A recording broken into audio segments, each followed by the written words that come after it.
What's up, everybody? We are back with the Humble Hustle Project. I'm super excited to have my guest today, my homegirl, fitness icon, instructor, business owner, as well as soon-to-be doctor, Keanna Tofiga.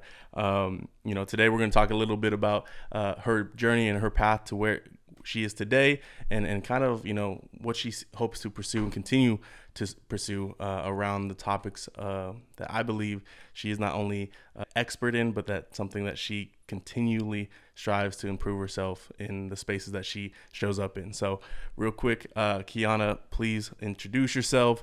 I hope that was a good caption of, who you are, and we'll get into it today. Yeah, I definitely think that you hyped me up a little too much. I don't think I'm all that, to be real, but I do appreciate the kudos. So my name is Keanna Tofiga. I am 24 years old, grew up in the Bay Area, San Francisco, South San Francisco specifically. So right now I work as a personal trainer and group fitness instructor. Been doing this for about 2 years now, really just part-time while I was going to school. First law school, now chiropractic school, so definitely a 180 with that. But fitness and health has always been a passion of mine, and it makes me really happy to be able to dive deep into it and really get into it these last couple of years.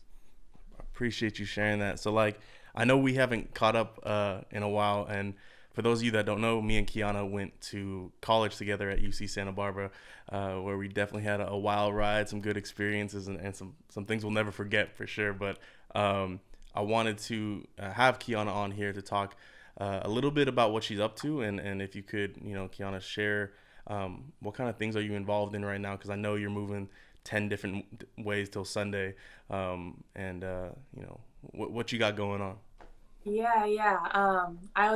I operate the best having a lot of stuff on my plate. I think I've just grown to realize that. So let's just list it all off. So right now, again, personal trainer. So I am training clients pretty much on the daily at this point. I also created a program called Power.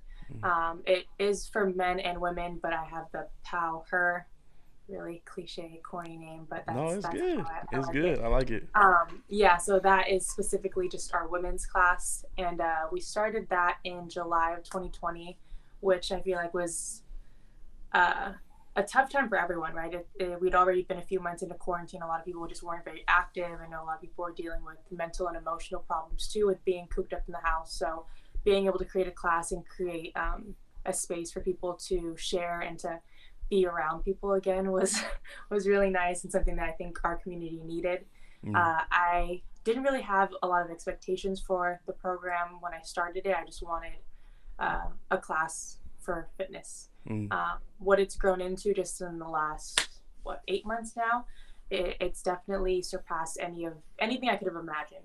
So it is open to everyone, but I do have a very big Polynesian community in the class, and I'd say almost 80-90% of the class is Polynesian. And I think what makes that so special is it made me realize that our people need this. I don't think we've ever really had someone or a class like this to prioritize our health, or to even for women, for us to feel supported in that part of our lives. I think a lot of women, Polynesian women specifically, are such caregivers. We are taught to care for others, and unfortunately for a lot of Polynesian women, our prime as far as health goes is like in high school when we're playing sports. After that, some of us go to school, some of us don't, and we start our families, and then we kind of lose anything we had as far as physical activity goes. So for us to have that space and to share in that space has been amazing. So it is great to see the women losing weight, which is a lot of their goals, but really just to see their confidence boost up, see how much they've improved as a wife, as a mother, as all these other roles that they have, just by putting themselves first for 1 hour a day or however long they're in the gym. So I want to hop in here because I appreciate you sharing with that side of your story. And one of the things I want to foreground with this podcast is you're already doing the work. You're in the community. You're working with these women. You created this program. You know, how did you even get to fitness to begin with, and why is it like such an important role in your life? Because it sounds like the core is the fitness, but it's a little bit deeper than that, and like how you got to where you are with Yeah. fitness. Yeah, it is definitely deeper. So I played sports in high school and in middle school, just all growing up. I played sports. I was never really good to be to be completely honest. Um, but I was always a really hard worker, and I think that's where my work ethic came from, was never being naturally talented, always having to work for it. So I played sports along with my siblings, and we would work out together growing up. So I always had like a family dynamic with working out or within sports. So how I got into fitness was when I was in New York. I was looking for just a side job just to make some extra money while I was going to school. Became a fitness instructor, and then when law school, Real quick though, what were you doing in New York? Because I think that's a really big part of this. I was going to law school. Yeah. So uh, yeah, like Jake said, we went to Santa Barbara together, and I was able to finish early. So I finished about 6 months early, and ironically, there was an honors program in New York for a honors accelerated program for your law degree. So instead of 3 years, it was condensed to 2 years. So at that time, I thought it was like God's timing. I thought I was graduating early. 3 weeks before the program started, I got accepted into the program. So I thought this was just me fast tracking through everything that I'd been planning for. About a year into law school, which was halfway through, I was just miserable and decided to move back home. It just wasn't for me. I think that there's a lot of attorneys that are amazing and that are passionate about it, but it's definitely a job you need to be passionate about because you put so much work into it. And that's just something I didn't have. When you talk about like kind of making that decision to leave law school, because first and foremost you got in, and like that's one thing that being around you and hanging out with you that I've noticed is that you're kind of somebody that just like gets involved, and whatever you kind of touch is gonna turn into something like successful. So whether it be law school, getting accepted to law school, with even when we were in college together doing the Pacific Islander Club events, like you kind of just show up and then you just get right to work. So like to halt that law school decision and turn around and go back home, what was that like? What was like some of the sensations you were feeling to like, I'm cutting this path off early, and I'm pivoting this way. So like I think that's like a really big important thing I enjoy about your story is how you pivoted, and then for those other people that maybe feeling that they're going down one way and they're not really liking it, being able to like get that gusto and like that will to like, it's okay, I'm gonna turn the other way. So like what was that experience? What were kind of like some of the influences or feelings you were having during that time? Yeah, that was a lot. I remember even FaceTiming you a handful of times because I was so sad when I was in New York. And I would just like, you knew that I was a completely different person from the person I was in Santa Barbara to when I had moved. Um, like you had said, I think I've always been someone to just get it done. Um, and that was probably the first time in my life, at least the most memorable time in my life, where I didn't get it done. Mm. And that was the only thing that was keeping me at law school for so long. Was I felt like I had started, I needed to finish. I was afraid to let my family down. I'm the oldest, or one of the oldest in my family, so I felt like I had to really pave the way for my younger siblings, younger cousins. Really, just in at least the Samoan community, there aren't a lot of attorneys, so I felt like a lot of pressure Mm. to finish out.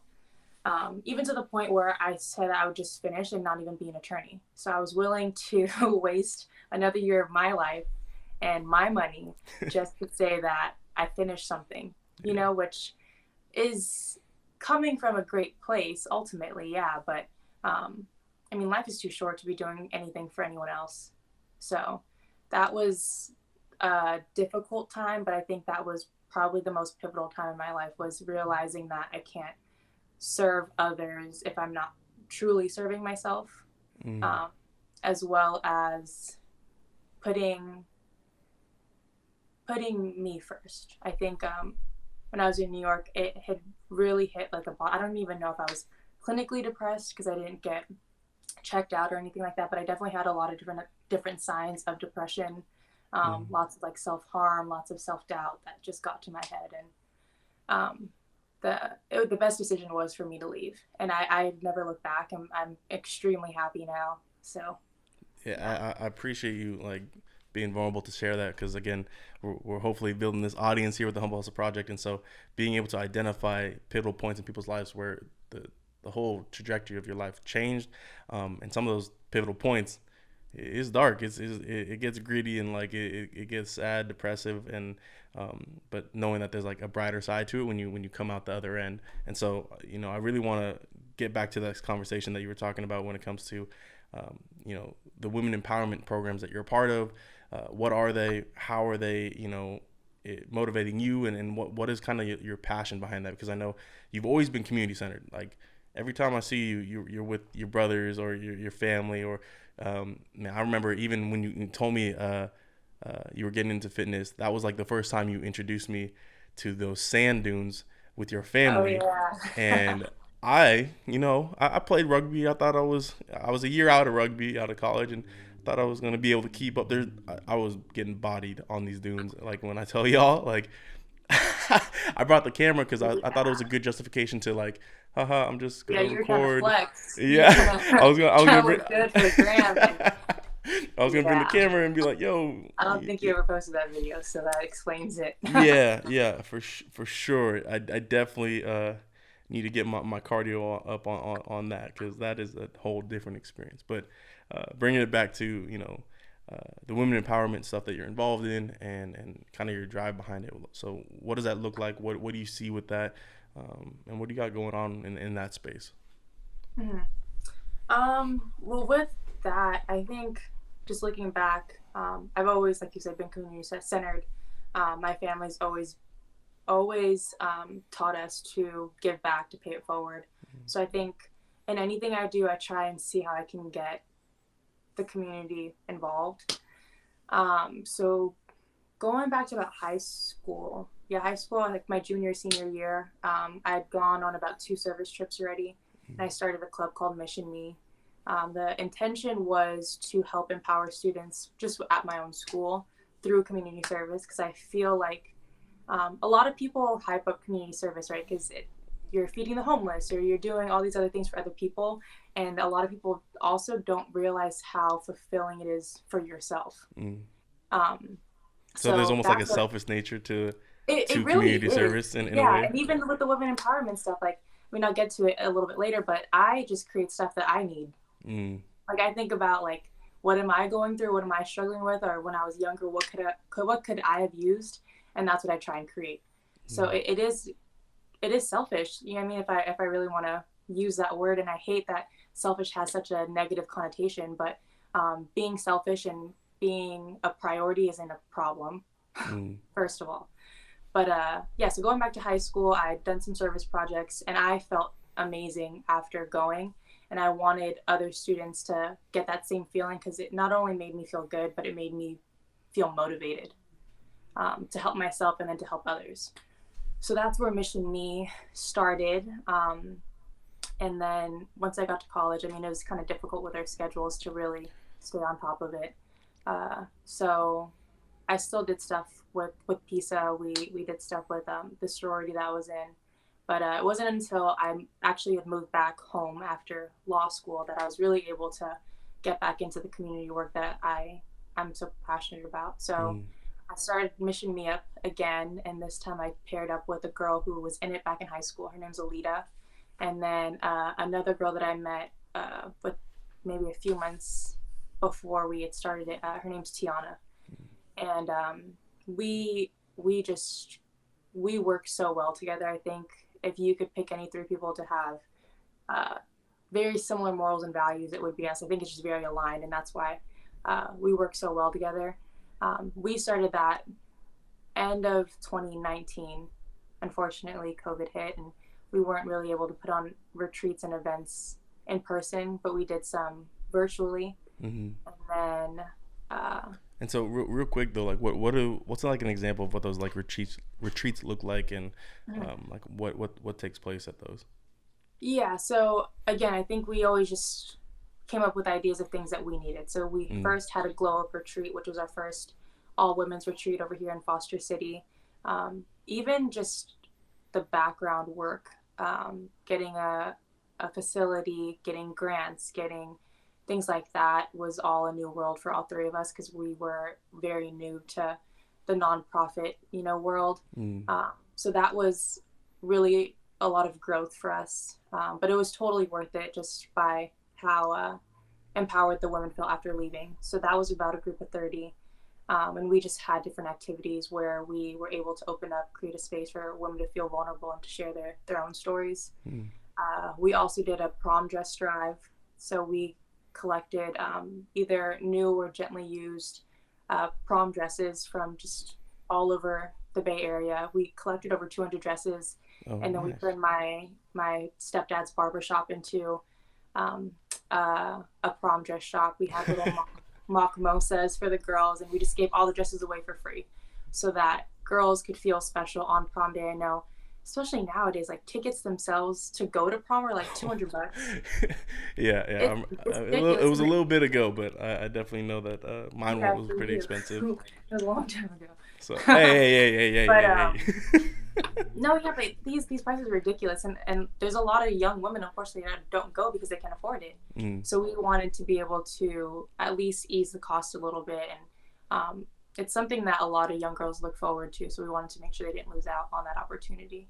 that's awesome, yo. And so one of the things while you were telling that story is like you're creating stuff that you wanted, that you needed, or that you thought would be helpful for you, and um, like this idea of like you're not you're if you're selfish, you're kind of pouring from a full cup of like you were able to build yourself up and create what you want for yourself, so then you can uh, realize that there's a ton of women or people in your community that are just going through the exact same thing you're going through. And I don't know, that spoke to me as like this idea that selfishness has a negative connotation. um, I feel like really needs to like kind of shift a little bit of like, well, we could just look at selfishness in a way of building ourselves up to the point where then I can pour from that full metaphorical cup that everyone talks about. Um, so I really like that. Uh, one of the topics I wanted to like get into as well was you are in this space where you're basically creating community for women in these spaces, from fitness to nonprofits, community work. And I wanted to know, as a person who identifies as a male, what does that look like for us when it comes to supporting that? Because for me, I look at the relationships I'm in. My significant other. I want to make sure that she's the strongest she could absolutely be, because I feel like that only contributes to my own growth as well. So it's just like a stronger duo at that point. So, I myself was raised by a single woman and a single mother household, and the burden and the weight she carried, uh, almost at the expense of her own experiences and lived experiences. Sometimes that I felt that, man, I can never repay this person, and so one of my things is like, how do I impart wisdom on other men, other guys coming up to be like, yo, how, how can we bring our women up, to be strong, powerful, entrepreneurial, successful women, and great mothers in the same way that you're doing it, but like, what's our role to that? Because maybe we just get out of the way, don't even show up, kind of thing, or maybe there's like some kind of combination where we can support that, so that it's like it's looked at as, I'm lost for words here, but like how do you, what would your idea or perception be of how men can contribute to women and empowering themselves? Yeah. That's a really interesting question. I've gotten so many questions about like we were gonna start a Mission Men's. Like we had Mission Me and Mission Men. We joke about it all the time, and it's difficult. I think right now anyone, you can only speak from your own experience. Mm. So the reason why I work with women and so many Polynesian women is because we're able to connect. But there's also this other part of like comfort that I'm trying to branch out of. And it's just because we're all comfortable with each other. I actually talked or someone at our last retreat about 2 weeks ago and mentioned that it's our duty as women to teach our brothers, to teach our sons how to treat women. And I loved that she brought that overlap, because I think that having a space for women to feel comfortable with each other and to be vulnerable is great, but there does need to be some intersection, because it isn't black and white. It isn't men and women. Like, I don't want to bash on you guys, but a lot of women complain about men. Yeah. No, I know. Retreats, I know. right? And We saw it back in college. Men can be easily problematic. I just wanted to let you know, to know your place. But yeah, and it's never going to get fixed if we don't come together, you know? So while having spaces for women, having spaces for the Black community, spaces for, right, like having all of these different communities to support each other is great. I do think that we need to find a balance where we can come together and hear each other out and listen in order for there to be more productive growth. So as for your role as men, again, I can only speak from personal experience. I would say that what you're doing right now with the podcast is a great way for you to reach out to other men, and to shed light, shed insight on how to treat women, how to lift women up. But again, just starting off with yourself. And so you brought up that mention of one of the programs you're running. One of the women brought up like teaching young men and boys how to treat women, and my immediate reaction to that was like, like, I agree, but I think men need to hold each other accountable way more than they do. I feel like they let stuff slide way too much, and and maybe I'm coming from, again, my own lived experience where a male was not in my life growing up in the same sense of like having a father figure there. So, for me, my mentors were all men that I actively pursued and sought after because I thought they were doing the right thing, and I think obviously influenced by my mother. But I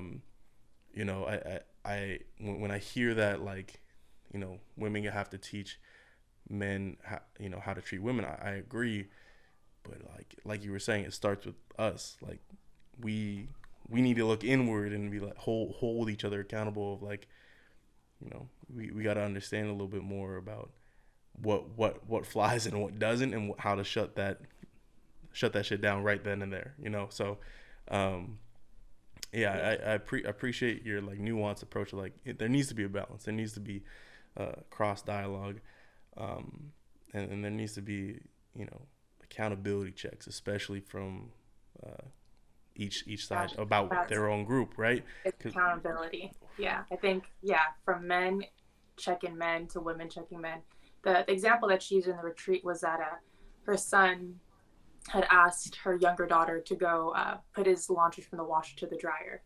So she said, if she was your younger brother, would you have also told him to go change your laundry, or are you just saying it to her because she's a girl? So that was her way of checking him.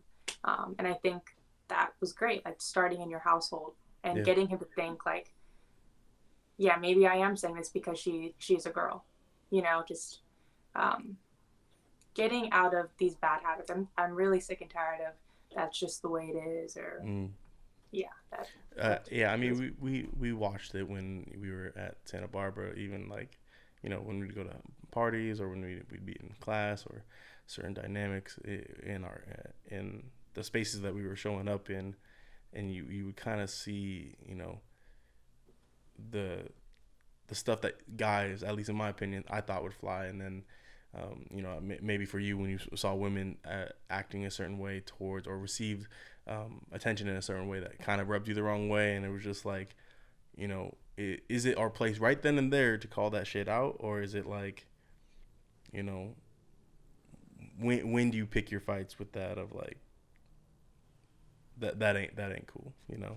So Yeah. That's yeah, man. Like especially nowadays, it's I would consider myself a pretty understanding person. mm, I like to understand someone else's perspective. I may not agree with it, but I do like to at least understand. Um, and with gender roles and how women are perceived, how women put themselves out there, and with social media, there's just so many different topics. I mean, I don't even want to go down that rabbit hole right now because we're yeah, limited on time. But I um, yeah. yeah, it's difficult to navigate through as a young woman to kind of find yourself in such a saturated society. Mm. Is ultimately what I'm trying to say. Yeah, no, I hear you on that. I was just you made me think of a conversation I was having with um, more or less an acquaintance. Like he was a friend of a friend that came around to hang out, and I was listening to him talk about how he develops relationships, or how he's looking for something deeper when it comes to finding a partner, but he's in this very much player-esque mindset, that as if he has to put on this front of who he is and how he thinks he should engage with women, that I think personally is like super, like, kind of very gender role, in terms of like, yeah, she needs to do this, she needs to do that, she needs very very much telling uh the woman what they need to do. And I was sitting there, and the the only way I felt like I broke ground with him around the conversation was like, so you'd be cool if I was telling you about yourself and where you need to be at what time and doing what? And he's like, no, absolutely not. Then in what world would that be okay for that to happen in to the mother and of your children, and your long-term wife? So I always grapple with that conversation of like, if you're trying to develop something, then what are you doing by Mm-hmm. trying to control or put this person in their place? I feel like it's a super collaborative effort in that space. So I think one of the points I want to drive home is that there's that balance that you were talking about across lines, but also creating that space for each group to have their time, to have their space. I know, like, even the other day I was, um, my girl was downstairs with some of my roommates and friends, and they were like telling me to get out of the way because it was girls' night, and I was like, what do you mean? Like, you can't? You telling me to get out of my own house, kind of thing. And I took it wrong, And I started to look at myself. I was like, man, like, you need to chill, Jake. Like, let them have their space. Let them have their time. Like, don't matter if it's in the living room. Like, go up to your room and just chill, enjoy yourself, and give them that time. Because I know you need your own. And so when you talk about, like, you identify with Polynesian women because you identify as one, yeah, I think that comfortability is super important to have, and that separation between the two, to give your own time for that, and then you can come back together once you again are selfish enough to fill your pot, and then be able to share and give out. So I appreciate your 2 cents on that. So but I think as we begin to wrap up this conversation about you know um, fitness, women empowerment, is there something that you would like to let people know about when it comes to how you approach your work, why you do what you do, and why you move the way you do about decisions, business goals, business plans? It's a big meta question, but something along those lines. If you got something to impart. Yeah, that's a good question. I think it's very layered. Super, um, super. sheesh. Okay, well, the first part that stood out to me of that question was why I move the way I do. Mm, And I feel like that's kind of been a theme with our whole conversation today is one, community, and two, creating things that I know I needed, so I know that other people need it. Um, and then third, of course, just passion. So I think if I had to say my whys, it'd be that, just trying to pave the way for other women, other Polynesians to not even just to pursue fitness, just to pursue what makes you happy. mm, Like, there was a big fear when I left law school with money. How am I going to support myself? Um, and first, I acknowledge the privilege I have of being in a generation. My grandpa grew up in Samoa and then moved to the U.S. By coming to the military, or coming through the military. My grandma on my mother's side grew up in the Philippines, and then she also moved to the U.S. So I think our grandparents and our parents just did what they needed to do to survive, right? And thankfully, I'm in a position where that's not my mindset. I'm able um, to fail, and I'm able to learn, and I'm able to kind of figure it out more. So financially, it was nerve wracking trying to figure it out. But again, I acknowledge that, that was definitely a privilege in itself. So the money comes though. Like it really does. Ultimately, and it sounds so cliche, but when you when you are doing what you love, people can feel that and people are attracted to that. Whether it's, starting your own business, or if you're working for a startup, and I don't know, you usually do really well when you're happy. Mm. Yeah, So you're willing to give the time, that. yeah, exactly. It doesn't feel like work, and I feel like I'm just saying all these random quotes that you hear all the time, but it really, really does come. Yeah. What made me nervous about leaving law school was telling my grandpa, because I knew that he was really proud of me going to law school. He didn't come to my college graduation because he said it didn't matter. He was just going to come to my graduation from law school. So I was a little sad when he didn't come to my graduation, but I understood, he just, typical old Samoan man, he just, whatever, right? Just hey, he gonna come to a graduation soon anyways. You gotta have be a doctor soon, so Yeah. So I remember just like being nervous to tell him that I dropped out of school. And just a few months ago, I was able to purchase my own car. And when I brought it home to show him, he was like, well, who co-signed for you? And I was like, no one did. Like, I did. That's And he so just kind awesome. of, yeah, he just like looked at me like, oh, okay. I mean, like it is a luxury car. It's a newer car. And I saved up for it, and I paid for it myself. Yeah. I've been, maintaining good credit. So for him to see that I'm okay, I think is what made him feel so proud. Just, this year I started doing more investments in stocks, and talking to him about it, because again, these are things that he just doesn't know much about. Yeah.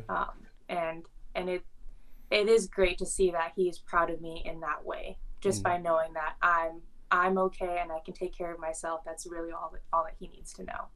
And so that's been pretty amazing. I love that, because I think sometimes we forget, like, everyone's looking at the end destination, and like something as simple as being able to pay your rent, or something as simple as like a meal on your table, or owning your own car outright from like for the first time ever, and like that. Those are huge milestones that I think it's crazy that how many people that we potentially know that don't know where to even start with some of those basic things, and like those little things count for sure.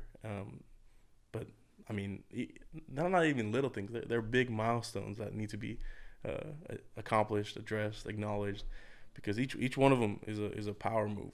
Each one of them, Yeah. And I appreciate you sharing that story with us. But any last words as we begin to wrap up here?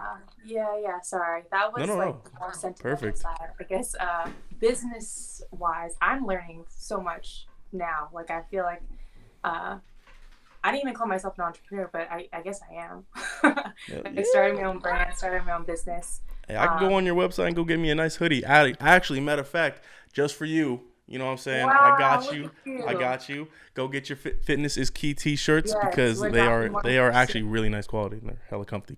They're really 'cause- soft, right? yeah, I'm actually gonna go to the gym right after this podcast. So we're gonna get a nice little workout in my Fitness is Key t-shirt. Nice way to What was represent. we got? It says on the shoulder, it's not sweat, it's accomplishment.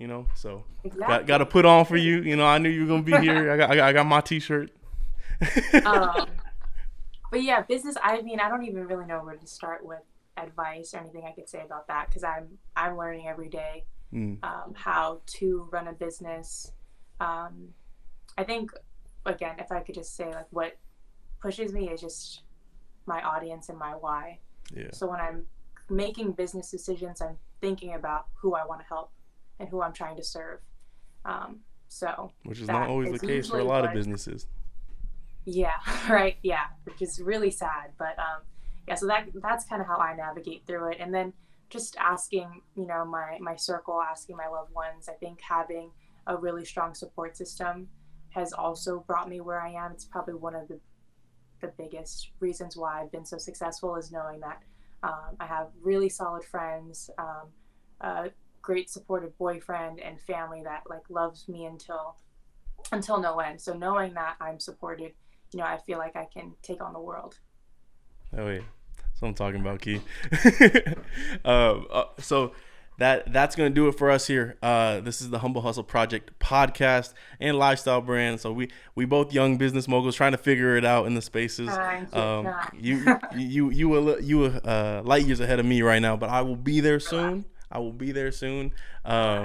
But for those of you that enjoyed the conversation today, please check us out on Thursday night at 8 p.m. Keanna will be in the house. We're going to be talking about the topics we discussed in today's podcast, and really hopefully we can get some powerful, meaningful conversations going where you get to share your 2 cents, share your story, and see where we can grow together. Also connect. She's up in the Bay running a bunch of programs, but I know she's connected from New York to California. So see where we can grow. So all right, y'all. That's it for us. Deuces. Thank you.